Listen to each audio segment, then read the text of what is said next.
আসসালামু আলাইকুম। সাতক্ষীরার জামাত ইসলামের এমপি সাহেবের ঘটনা আপনারা সবাই দেখেছেন। গেল ২ দিন ধরে তার এই ভিডিও নিয়ে যদি কনক্লুশনে আসি তাহলে বিষয়টা এরকম দাঁড়াবে যে ইয়েস, এই ভিডিওটা সত্য। তিনি অপরাধ করেছেন। তার এই এখন সে বিয়ে করেছে বা বিয়ে করবে ওই মেয়ের সাথে যেই ঘরের ভিতরে যেটা নিয়ে কয়েকজন আপনার বাকবিতণ্ডা করছে, সেই ভিডিওটা দেখেও আমার যেটা মনে হয়েছে যে মেয়েটা স্বেচ্ছায় তার সাথে গিয়েছে এবং আহ, সম্ভবত বিয়ে হয়তো হয়েছে বা বিয়ে করতেও বোধহয় ওই মেয়ের কোনো সমস্যা নাই, এরকম কিছু একটা। কিন্তু তারা যেটা করেছে সেটা গোপনে করেছে, গোপনে আরেক জায়গায় গিয়ে করতে চেয়েছে। তো এটা বিবাহ বিবাহ বহির্ভূত হোক বা বিবাহ করেই হোক, যেটাই হোক, জামাত ইসলামের একজন নেতা এইটা যেটা করেছে এটা অপরাধ। অন্তত জামাত ইসলামের কাছে এটা বাংলাদেশের মানুষ আশা করে না। আমার বেশিরভাগ ফলোয়ার, আমাকে যারা পছন্দ করে, আমি যদি বিএনপিকে ধরি, বিএনপি আমাকে এই মুহূর্তে, যদিও যেহেতু আমি তাদের একটা অবস্থান নিয়েছিলাম নির্বাচনের সময়, তারা আমাকে হয়তো এখন ৮০ ভাগ ৮০ ভাগ বা ৯০ ভাগ মানুষ আমাকে পছন্দ করে। বাদবাকিরা, তাদের আমার প্রতি ক্ষোভ আছে, অভিমান আছে, অভিযোগ আছে। বাট তারাও ভারত বিরোধিতার কারণে আমার প্রতি তাদের ভালোবাসা আছে। বাট জামাত ইসলামকে যদি জিজ্ঞেস করি, আমি মনে করি যে শতভাগ জামাত ইসলামের নেতা কর্মী তারা আমাকে পছন্দ করে। তো তাদের প্রতি আমার সত্যি খারাপ লাগছে যে এরকম একজন বয়স্ক মানুষ আমাকে যদি জিজ্ঞেস করেন, ভাই আমি সত্যি কথা আমি মারা যাইতাম, আমার পক্ষে পৃথিবীতে বেঁচে থাকা এরপরে এটা সম্ভব হইতো না।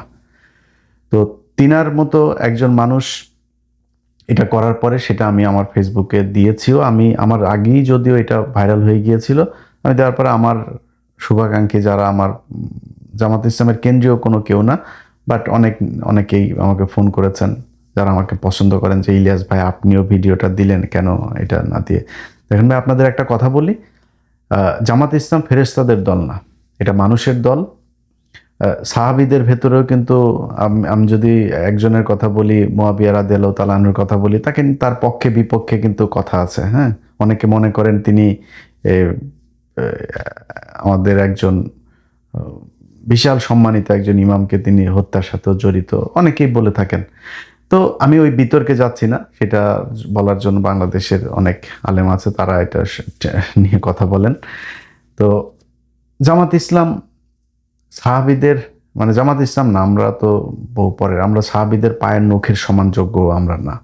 তো তারা যদি ভুল করতে পারেন, তাহলে আমরা, এটা জামাত ইসলামের মতো একটা সংগঠন বা আমাদের মতো সাধারণ মানুষ, আমরা ভুল করতেই পারি, এটা খুবই স্বাভাবিক একটা ব্যাপার।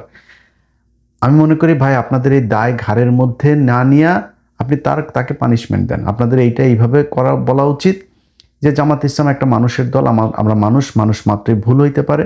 সো আমরা তাকে পানিশমেন্ট দিয়েছি, দল থেকে পদত্যাগ বহিষ্কার করেছি, ব্যাস শেষ, এই পর্যন্তই।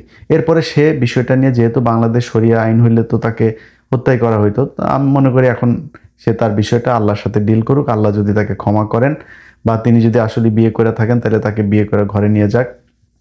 অনেকেই বলছেন যে তার বয়স, এত বয়স, ওনার মেয়েটার বয়স ছোট্ট। ছোট ভাই শাওন যখন দাদার সাথে যায় লুটুপুটু খেলে, তখন বয়স হয় না? শাওনের বয়স তো ছোট। শাওনের দাদার চাইতে শাওনের বয়স হুমায়ুন আহমেদ কাকার চাইতে তার বয়স ছোট ছিল না? তো দাদার সাথে সে খেলে নাই, আগাম কুগাম করে নাই? মুনাসপল্লি টল্লি বিভিন্ন জায়গায় খেলা টেলা তো আগেই করছে, করে তারপরে যা বিয়ে করছে। তো এগুলোতে সমস্যা হয়নি, জামাত ইসলাম উনি করছে এই জন্য সমস্যা হয়েছে। এখন জামাত ইসলামের ভাইদেরকে বলবো, জামাত ইসলামের নীতি নীতি নির্ধারণী পর্যায়ে যারা আছে তাদেরকেও বলবো যে ভাই, ওনার পানিশমেন্ট দেন, ওনার দল থেকে বহিষ্কার করে তারপরে আপনি আপনি কলঙ্ক মুক্ত হন। জামাত ইসলামের ভাই খালি উনি একা না, আমি সরাসরি বলি, ওনার মতো এরকম আরো 4 জন 5 জন 10 জন 20 জন থাকতে পারে। এই একই কাজ তারা হয়তো গোপনে গোপনে করছে, ধরা পড়ে নাই তাই ভালো। আমাদের বাংলাদেশে একটা সমস্যা হইলো যে ধরা না পড়ছে যে সে ততক্ষণ পর্যন্ত সে ফেরেস্তা, ধরা পড়লে তার মতো অপরাধ আর কেউ কেউ করে নাই। সবাই এখন উঠে পড়ে লাগছে জামাত ইসলামের ওই লোকের বিরুদ্ধে। সবাই অ্যাজ ইফ মানে বাংলাদেশের মানুষ মেয়েদের দিকে চোখ তুলে তাকায় না। অবাক হয়ে দেখতেছি ভাই, গোলাম ময়লা রনির মতো লোক, যে বড় বউকে বলছে যে আমার মেশিন চলে না, ছোট বউর সাথে যায় মেশিন চালায়। আমার আমার ইউটিউবে আছে, এখন আমার ইউটিউব চ্যানেলে যায়েন, সেখানে তার সেই ছোট বউয়ের পুরো অডিও আছে। ছোট বউরে বলছে যে ছোট বউর সাথে মেশিন চালায়, বড় বউরে বলছে আমার মেশিন কিন্তু ঠিক নাই। শুনছেন না? এই কথা তার নিজের বউ বলছে। তো সেই গোলাম মাওলা রনির মতো একটা লোক, কালকে আমি এই কিছুক্ষণ আগে একটা পেজে আপনার তার ইয়েটা আমার টাইম লাইনে এসছে, সেখানে দেখি যে সে আমিরকে নিয়ে, জামাতের আমিরকে নিয়ে একটা পোস্ট দিয়েছেন। তো আমি সেখানে গেলাম, যাওয়ার পরে দেখেছি 8-10টা পোস্ট করেছে শুধু এই সাতক্ষীরার এমপি সাহেবের এটার বিষয় নিয়ে। বিশ্বাস করেন, গোলাম ময়লা রনির বউয়ের যে অডিও আমি ছাড়লাম, ওইটা ছাড়ার পরেও আমার পক্ষে বাঁচা সম্ভব হইতো না। সেই ব্যক্তি এরকম কোনো ঘটনা যদি আমার আসতো, যদি বেঁচেও থাকতাম, আমি 4-5 দিন সোশ্যাল মিডিয়াতে আসতাম না। ও এই লোকের নিয়ে এগুলো বলে, লুচ্ছা তুই যে আকাম কুকাম করছিস, বড় বড় মেশিন চলে না বলে আরেক বেটিরে গোপনে বিয়ে করে তারপরে আরেক জায়গায় গিয়া থাকিস, তুই কেমনে এটা নিয়ে আলোচনা করতে আসছিস, এও কথা বলে। এখন অন্যান্য রাজনৈতিক দলের কথা যদি বলি ভাই, নাম ধরে বললাম না, কিন্তু সবার পাশার নিচেই না গু আছে, একটু হাত দিয়া দেখেন। বহু জায়গা থেকে আপনাদের এই যে বিএনপির মহাসচিব মহোদয় আছে না, মহাসচিব মহোদয় নিয়ে আপনারা তো আলাপ টালাপ করেন না। আপনাদের মহাসচিব মহোদয় আপনাদের দলের কেন্দ্রীয় এক নেতা, যেই নেতা কোভিডের পরপর মারা গিয়েছে, তার বউরের সাথে লুটোপুটু করেছেন। শুধু তিনি একা না, দলের আরো 3-4 জন বহু বড় বড় মন্ত্রী তিনারা এখন তার সে বউর সাথে লুটোপুটু করেছেন। তো আমি মাঝখানে একটা দিতে চেয়েছিলাম না, কয়েক সেকেন্ডের একটা প্রোমো দিলাম না, ট্রেলর দিলাম, আপনার একটা পর্ব আসছে আগামীকাল। ওইটা দেওয়ার পরে কাপড় চোপড় নষ্ট হয়ে গেছিল বেশ কয়েকজনের। বিশাল বড় এক জায়গা থেকে ফোন করে তখন বললো যে ভাই, নতুন একটা সরকার আসছে, আপনি এই মুহূর্তে এটা দিলে। তো দেই নেই, চেপে রেখেছে। কারণ বিএনপির সাথে তো আর আওয়ামী লীগের মতো অবস্থায় আমরাও যাইতে চাই না। বিএনপির সাথে তাল মিলায় চলে যেতে চাই, যতক্ষণ পর্যন্ত তারা ভারতের সাথে আওয়ামী লীগের মতো নিজের পিছন পশ্চাৎ দেশ ভাড়া না দিয়ে দেয়। তাদের সাথে রাজনৈতিক একটাই থাকবে। আমি তো সরাসরি দাঁড়িপাল্লার ভোট চেয়েছি। আমি এখন আমারে পদ টদ দিবে বিএনপি, আমারে কোনো সুযোগ সুবিধা দিবে, এই জন্য আমি ওই লেভেলের ছোট লোক জীবনে হয়েও নাই। আল্লাহ যেন মৃত্যু পর্যন্ত নাও করে। সামনের বার নির্বাচন যদি আসে, সামনের নির্বাচনে আমি হয়তো দাঁড়িপাল্লার ভোটই চাবো। যদি এই যদি এই অবস্থায় থাকে, আপনি যত কিছু দিয়েই বুঝান, যত আপনি বিএনপি করলে বিএনপির প্রতি আপনার ভালোবাসা থাকবে, বিএনপির প্রতি আপনার আবেগ থাকবে, সব ঠিক আছে ভাই। কিন্তু আপনি একটা এলাকায় যদি জামাতের আর বিএনপির লোকের ভাগাভাগি করেন, ওই আপনি ভালো মানুষ খুঁজতে গেলে আপনাকে যদি শতভাগ সৎ এরকম কোনো মানুষ খুঁজেন, সেই পার্সেন্টেজটা বিএনপিতেও আসে, বাট জামাতে সেটার সংখ্যা বেশি। এটা আমি মনে করি। আপনার কাছে এটার ভিন্ন কোনো মতামত থাকলে সেটা আপনার ব্যাপার, কিন্তু আমি মনে করি এটা। এখন সেই বিএনপির লোকজনও কিন্তু এটা নিয়ে ব্যাপক কোলাহল চলছে, তাদের ভেতরে খুব উত্তেজনা চলছে। তো করেন, সমস্যা নাই।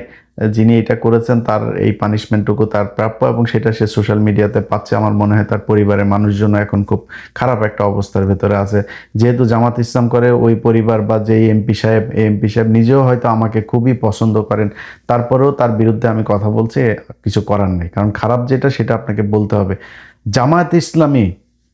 জামায়াত ইসলামী যেদিন কিনা মানে এই রাস্তায় যাইতে থাকবে, তাদেরকেও আমরা ভারত বিরোধী বলতে বাংলাদেশে একদম শতভাগ যদি চিন্তা করি, সেটা জামাত ইসলাম।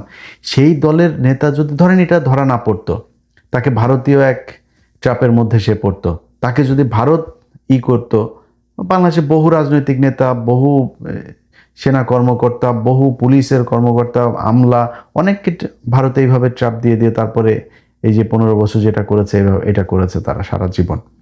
সো এখন ওনাকেও তো এটা করতে পারতো। সো জামাত ইসলামে যদি নাকি এরকম 5-7টাকে তারা দলে নিতে পারে, আপনি বুঝতে পারেন যে এই দেশের নিরাপত্তা কোথায় যাবে। তো এখান থেকে আমাদেরকে হিসাব করে তারপরে চলতে হবে। কিন্তু জামাত ইসলামের বিরুদ্ধে যেরকম বলছে, আমি কিন্তু এটা আমার পেজে দিয়েছি, আগেই বলছি। সো আমার বলতে পারবে না যে আমি পার্সিয়ালিটি করেছি। আবার এটাও মনে করেন না যে আমাদের হাতে বোধহয় আর অন্য কারোর কোনো কিছু নাই। আপনাদের নিজেদের দলের লোকই সবচাইতে বেশি এটা বিএনপি করে। বিএনপি নিজেদের দলের লোকই নিজেরা পাঠায়, নাম আর বললাম না। তো আপনাদের এগুলি দেখাই না তো। আমরা আওয়ামী লীগের সময় যারে পাইছি তারই ন্যাংটা করে দিয়েছি। এই যে হারুন থেকে শুরু করে জাহাঙ্গীর কবির, নানক টানক সব কিন্তু আমার হাত দিয়ে গিয়েছেন। আমরা এখন করি না। কেন করি না? আপনার কি মনে হয় যে আমাদের কাছে আসে না? কিছু আসে, কিন্তু করি না। কারণ আপনাদের সাথে তো আমাদের সেই বিরোধ তৈরি হয় নাই। কারণ আমি যদি আপনি যখন দেখবো আপনি দেশের বিরুদ্ধে অবস্থান নিয়েছেন, ভারতের পক্ষে কাজ করবেন, ওই দিন দেখবেন ইলিয়াসের কাছে কার কারটা আছে। আপনি ফেসবুক বন্ধ করে দেবেন, ইউটিউব বন্ধ করে টিকটকে যায় ছাড়বো, টেলিগ্রামে ছাড়বো, হোয়াটসঅ্যাপে ছাড়বো, কয় দিকে আটকাবেন আপনি? আর এই জিনিস ছাড়ার পরে আপনি কই ছাড়ছেন ওইটা ম্যাটার করে না, ফেসবুকে না ইউটিউবে ছাড়ছেন ম্যাটার, যে কোনো এক জায়গায় খালি দিয়া দিবেন, ওইটা সারা দেশে দেখবেন ছড়ায় গেছে। আপনি আমার পেজ বন্ধ করে লাভ নেই। তো তো আমরা সেই জায়গায় যাইতে চাই না, বিএনপির সাথে সেই সম্পর্ক আশা করি হবেও না। যা যা হচ্ছে এখন পর্যন্ত, চীন সফর পর থেকে যা যা ঘটছে সোফার এখন পর্যন্ত আলহামদুলিল্লাহ গুড। আমরা যদি দেখি বাংলাদেশের বর্তমান সরকার আবার ভারতের সাথে গিয়েছে, তখন তো আমাদের ভাই আপনাদের বিরুদ্ধে যাইতে হবে। সিদ্ধান্ত আপনাদের, আপনারা যেরকম করবেন। আমার পদ দেওয়ারও দরকার নেই, আমার আপনার সুবিধা দেওয়ারও দরকার নাই। আমার জীবনে ভাই মানে হাজার হাজার কোটি শত শত কোটি টাকার মালিক হওয়ার ইচ্ছাই নেই। আপনি আমারে করবেন কেমন? আমার আমি চলাফেরা চলতে পারি, আমার যা খাইতে মনে চায়, ঘুরতে মনে চায়, যেটা কিনতে মনে চায়, আলহামদুলিল্লাহ আমার এইটুক চললেই হয়েছে। আল্লাহর কাছে খালি বলি যে আল্লাহ আমারে চলায় নিয়ে যাও, আটকায় দিও না কোনো জায়গায় গিয়ে, যেন কারোর কাছে হাত না পাততে। এর বাইরে কোনো কিছু না। আপনার কাছে আমি কিছু চাই না, জাস্ট ভারত থেকে দূরে থাকতে হবে আপনাকে, এর বাইরে কোনো কিছু নাই। এখন এই বিএনপি এবং অন্যান্য আওয়ামী লীগ সহ তারপরে সাধারণ মানুষ যারা যারা এগুলো করছে, এটা তো ভাই ট্রল এটা করবে, এটা কোনো ব্যাপার না। বিএনপির আজকে একটা কেউ কিছু পাইলে জামাত ইসলামের লোকজনও, শিবিরের পোলাপানও তারাও এইভাবে ট্রল করবে, এটা খুব স্বাভাবিক। কিন্তু একটা বিষয়ে আমার মাথায় আসে না, সেটা হলো বাংলাদেশের প্রতিটা গণমাধ্যম, অলমোস্ট প্রতিটা গণমাধ্যম এটা নিয়ে নিউজ করেছে। এটা কি বাংলাদেশের মেইন স্ট্রিম গণমাধ্যমে নিউজ করার ব্যাপার? এটা কি হয় বাংলাদেশে? সবসময় এরকম হয়? আপনারা কি মানে আমি ধরেন আওয়ামী লীগের সময় হারুনের টুনটুনি দেখানো হয়েছিল না? হারুনের টুনটুনি যখন দেখালাম আপনারা সোশ্যাল মিডিয়াতে নিউজ করছিলেন। জাহাঙ্গীর কবির নানকেরটা বের করার সময় নিউজ করছিলেন আপনারা সোশ্যাল মিডিয়াতে। পরিমণি যখন কিনা ওই যে সাকলা ইন্ডিয়া নিয়ে করলো, তখন আমি ভিডিও ছাড়লাম, তখন আপনারা নিউজ করছেন কি ইলিয়াসের হাতে কিভাবে গেল এই ভিডিও। আপনারা কিন্তু ওইটা নিয়ে নিউজ করেন নাই, আমার এইভাবে কি। কিন্তু এখন জামাত ইসলামের একজন এমপির বিরুদ্ধে এটা হওয়ার পরে প্রতিটা নিউজ, প্রতিটা গণমাধ্যম অলমোস্ট শুধু নিউজ করেই নাই, ফলো আপ নিউজও 4টা 5টা 10টা 15টা পর্যন্ত ফলো আপ নিউজ করছে, এরকম গণমাধ্যমও আমাদের দেশে আছে। তো আপনারা না ব্যক্তিগত আক্রমণ থেকে নাকি আপনারা বেঁচে থাকেন, এগুলো নাকি ব্যক্তিগত বিষয়। তো ব্যক্তিগত আক্রমণ করে না, ব্যক্তিগত আক্রমণ জামাত করলেই তখন খালি ব্যক্তিগত আক্রমণ করা যায় নাকি? অন্যদের বেলায় আর করা যায় না? জামাত ইসলামের নেতাদেরকে মিথ্যা আপনার বানায়া বলছেন যে তারা নাকি এই মতিউর রহমান নিজামী হরিণ এনেছে, মেয়ে নিয়ে তারপরে পাকিস্তান ক্যাম্পে নিয়ে দিয়ে আসতো। তো আপনি তার এই যে মিথ্যা কথাটা বললেন, মিথ্যা কথা বলে লোকটার ফাঁসি দেওয়াইলেন, এগুলো আপনাদের আপনাদের নিউজ পত্রিকা টেলিভিশনে আপনারা এগুলো প্রচার করেছেন। আপনারা এগুলো অনুসন্ধান দেখায় তারপরে মিথ্যা ইতিহাস বানায় তারপরে তাদেরকে ফাঁসি দেওয়াইছেন। তখন ব্যক্তিগত আক্রমণ ছিল না। অতএব আমরা লেভেলটা মানে এই একদম লেভেলই দেখতে চাই, ফিল্ডটাকে লেভেল দেখতে চাই, যাতে দুই দল সমানভাবে খেলতে পারে। আপনি রেফারির ভূমিকায় যখন থাকবেন গণমাধ্যম, আপনাকে কিন্তু নিরপেক্ষ থাকতে হবে। কিন্তু এই জায়গাগুলোতে আমরা নিরপেক্ষ দেখি না। একজন হুজুর, একটা মাদ্রাসার হুজুর, মাদ্রাসার একটা ছেলেকে তারপর বলৎকার করলো, সেটা নিয়ে মাদ্রাসার ছেলে বলৎকার করেছেন, কিন্তু হিন্দুদের মন্দিরে যখন কিনা করে তখন কিন্তু আর লেখে না পুরোহিত তারপরে করছে, না নিউজই হয় না। যেই গণমাধ্যম আজকে এটা নিয়ে নিউজ করে, এই গণমাধ্যমের বহু গণমাধ্যম হলো এই যে আনিস আলমগীরও কিন্তু ব্যাপক অ্যাক্টিভিটি না। আনিস আলমগীরের তার ওইখানে রিপোর্টার, সে কিন্তু আপনার এই মানে দেয় আপনার ছেলেদের সাথে খেলা করে। এটাকে অনেকেই জানেন না। জেলখানাতে গিয়া কিন্তু সে খুব ভালো ছিল, সব ছেলেদের পাইছে ওইখানে। হ্যাঁ, ওইখানে গিয়া লাগালাগি করছে, ভালো লাগছে তার কাছে, আমার ধারণা। তার অফিস থেকে, তার সব শেষ কর্মস্থল থেকে তার চাকরি গিয়েছিল এই ছেলের কমপ্লেনে। তো কিন্তু তো ও গে হইলে আমার কোনো সমস্যা নেই, ও গে হোক, নাহলে যার পোংমারা নিতে মন চায় পোংমারা নেই, আমার কি আপনার কি, আপনার কোনো সমস্যা আছে? এ করুক, কোনো সমস্যা নেই।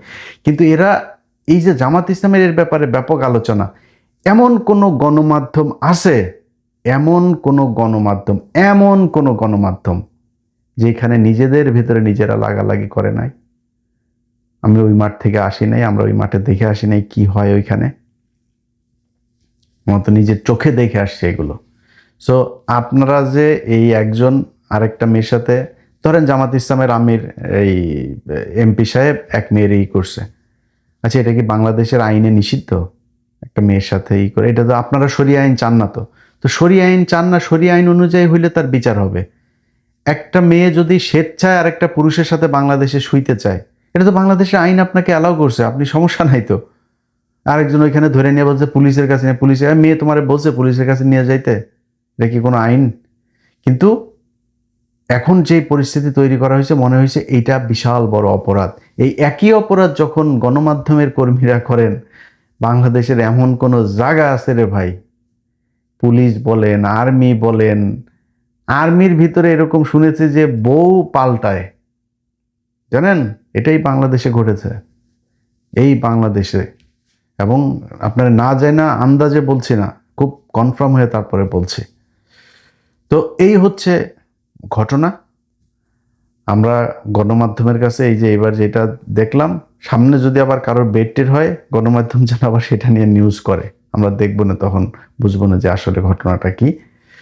সবশেষ আবারও প্রিয় সংগঠন জামাত ইসলামকেই বলি, আপনাদের কাছে বাংলাদেশের মানুষের চাওয়া অনেক, আপনারা ক্ষমতায় যাইতে পারছেন কি পারেন নাই, সামনেও পারবেন কি পারবেন না সেটা বিষয় না, ওই বাংলাদেশের মানুষ আপনাদেরকে ভোট দিয়েছে, সামনেও ভোট দিবে আপনাদেরকে। এখনো মানে যদি ন্যায়ের পক্ষে সবচেয়ে বেশি মানুষ কোনো সংগঠনে থাকে, সেটা আপনাদের এখানেই আছে, এটা মনে করে বাংলাদেশের মানুষ। আরো দায়িত্বশীল হবেন, শুধু জামাত ইসলাম না, বাংলাদেশের যত রাজনীতিবিদ আছে, আপনাদের কাছে অনুরোধ থাকবে, ভাই আল্লাহর ওয়াস্তে এই লোকটা আজকে যদি ভারতীয় ট্র্যাপে পড়তো, তাহলে ভারতের হয়ে কাজ করতো। আপনাদের ভেতরে অনেকে আছেন ভারতীয় হানি ট্র্যাপে পড়েছেন, আস্তে করে হয় বলে দেন যে ভাই আমার এরকম কিছু একটা আছে, বা সেখান থেকে সরে যান, বা ওই এই রাজনীতি থেকে সরেন, যে আমাকে দিয়ে আর ব্ল্যাকমেল করে কিছু করাইতে পারবে না, নাইলে দেশ থেকে বের হয়ে যান। সবচেয়ে সুন্দর যেটা হইতে পারে, মানুষের কাছে মাপ চান যে ভাই আমি মানুষ হিসাবে এই পাপটা করেছি, আমার যদি এরকম কিছু বের হয় আপনারা আমাকে মাফ করে দিয়েন, আমি দেশের বিরুদ্ধে যাইতে চাই নাই, এই জন্য আমি এটা স্বীকার করে নিলাম। কারণ আমাকে দিয়া, আমি যদি এটা স্বীকার না করতাম, তাহলে আমাকে দিয়ে ওরা এই ভিডিও দিয়া ওরা আমার দেশের বিরুদ্ধে এই কাজ করাচ্ছে, আমি সেটা করতে চাই না, এখন আপনাদের উপরে ছাড়িয়ে দিলাম। বিশ্বাস করেন, বাংলাদেশের মানুষ আপনাকে সম্মানের চোখে দেখবে। কারণ আমরা ওই যে ধরা না পড়লে সবাই সাধু না, আমরা আমাদের সবার জীবনেই কিন্তু এরকম ছোটোখাটো পাপ টাপ এগুলো আছে। হ্যাঁ, অতএব আমরা কেউই সাধু না, কারো কম কারো বেশি, পাপ আমরা সবাই করি, ভুল করি, এই ভুলের ঊর্ধ্বে পৃথিবীর কোনো মানুষই না। অতএব আমরা যিনি এই সাতক্ষীরার যিনি এই কাজ করেছেন, তার আমি জানি না পরিবারের অবস্থা কি ভাই, আমি হইলে সত্যি মারা যেতাম, আমার পক্ষে বেঁচে থাকা সম্ভব হইতো না। তারপরও আল্লাহ তাকে মাফ করুক, তিনি যেন মৃত্যুর আগে এটার মাপ নিয়ে যান। জামাত ইসলাম তাকে উচিত তাকে পানিশমেন্ট দেওয়া, সেই পানিশমেন্ট নিয়ে সে আল্লাহর সাথে এবার ডিল করুক বিষয়টা নিয়ে। তার পরিবারেরও যারা আছে তাদেরও নিশ্চয়ই এখন এই বিষয়টা নিয়ে খুবই খারাপ অবস্থা যাচ্ছে, তারা মানুষের সামনে মুখ দেখাইতে পারছে না। তাদেরকেও আপনারা সবাই মানে সান্ত্বনা দিয়েন। খুব বেশি যদি নাকি যতটুকু হয়েছে অতটুকু তো হইলই, এরপরেও যদি করতে চান তারা হয়তো মানে এটা তাদের উপরে জুলুম হয়ে যাবে। তো যাই হোক, এই সবাই ভালো থাকবেন, আল্লাহ হাফেজ।